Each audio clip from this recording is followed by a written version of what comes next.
Hello transport nerds and fellow planners, and welcome back to Talking Planning.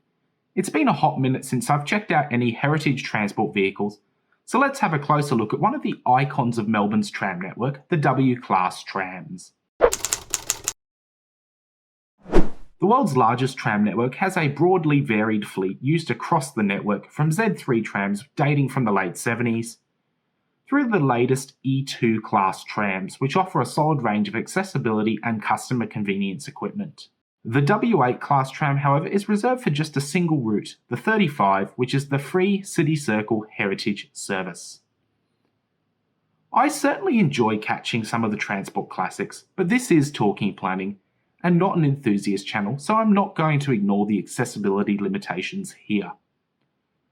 In balancing the needs of heritage and accessibility, London had a fantastic approach with the 15 bus route, operated by a mix of heritage buses like the AEC Routemaster and modern vehicles like the new Routemaster.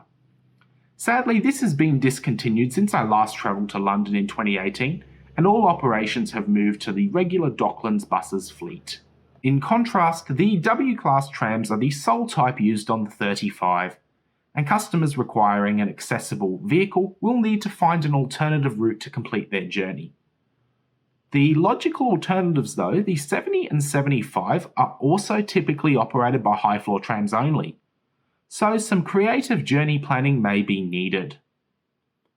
A staggered approach of heritage vehicles and modern accessible designs would be a fabulous compromise, and much like the new Routemaster in the UK, I'm sure someone could come up with a fun, heritage-inspired design to pay tribute, but with the convenience and accessibility and safety of a modern design.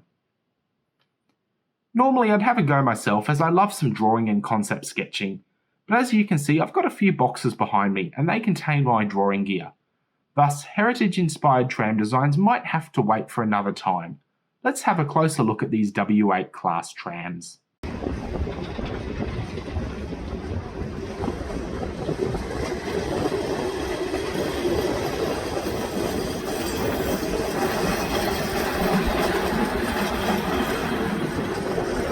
The W8 is one of many sub-variants of the W-Class trams originally built between 1923 and 1956.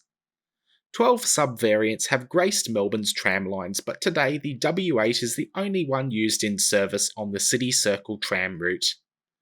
Over their substantial history, over 750 W-Class trams have been built, and thanks to their significance, caught the attention of the National Trust for Reuse and Preservation.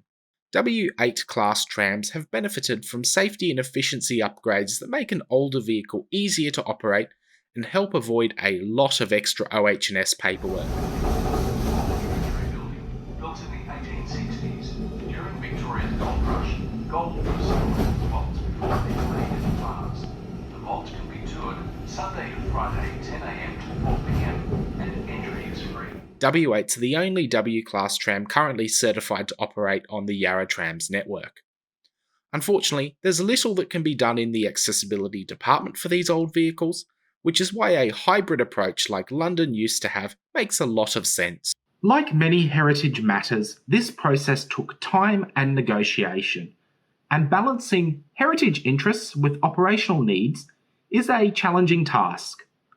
An audit in 2018 reviewed the condition of W-Class trams in storage and looked at what vehicles were suitable for operation, suitable for upgrade, and what were best for spare parts, future uses, or adaptive reuse. Some of these adaptive reuses are quite creative, ranging from a cafe, how very Melbourne, through to accommodation, a recording studio, and a World War II tribute at Tram RSL. Adaptive reuse is a great way to capture the essence of these old trams and give them a new lease on life, factoring in the importance of maintaining a safe, comfortable and modern public transport fleet. Many W-Class trams have also made their way into preservation, in both storage or working order, and are under the custodianship of museums, heritage societies and trusts across Victoria, around Australia, and even around the world.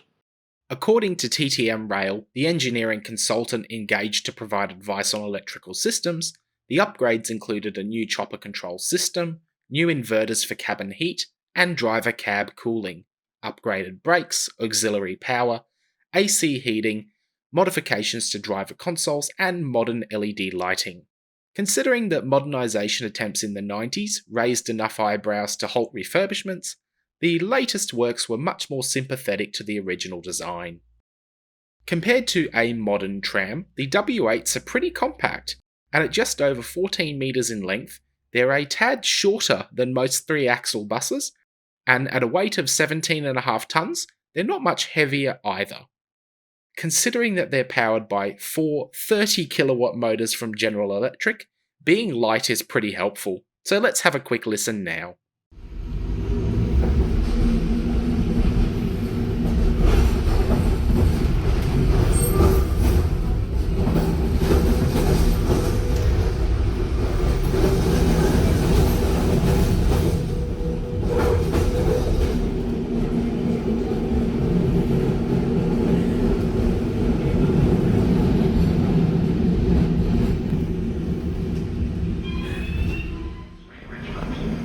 Find a range of fashion outlets, home renovator stores and cafes. There is also a range of bars, pubs and live music, from jazz to indie rock. To the right is the Forum Theatre, with Romanesque style statues, gargoyles and a blue sky amphitheatre setting. The theatre opened in 1929 and is renowned for hosting live music acts and comedy. Street tram routes. On the left is Federation Square, Melbourne's meeting place.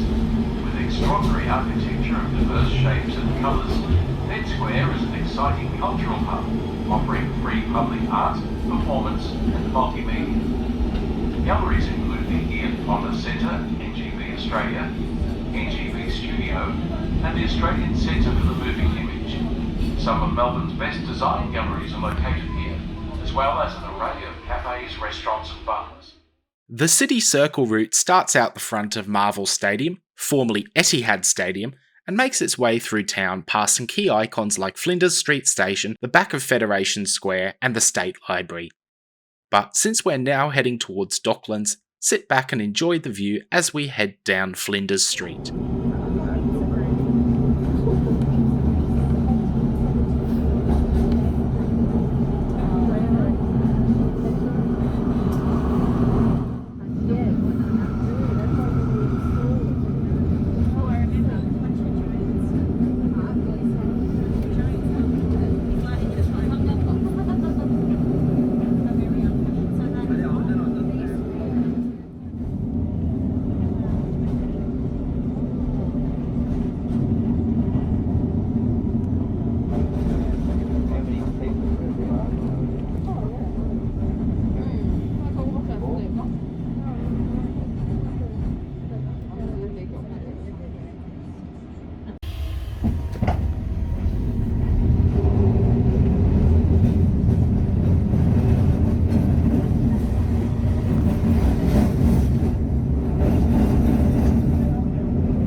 Making our way into the Docklands area, I started to get some Mustang envy while also enjoying the reflection of the tram in the glass. The architectural styles change as we move out of the traditional Melbourne centre core and into a renewal area. From what I've heard and what I've observed, there were mixed feelings to be had about the Docklands area.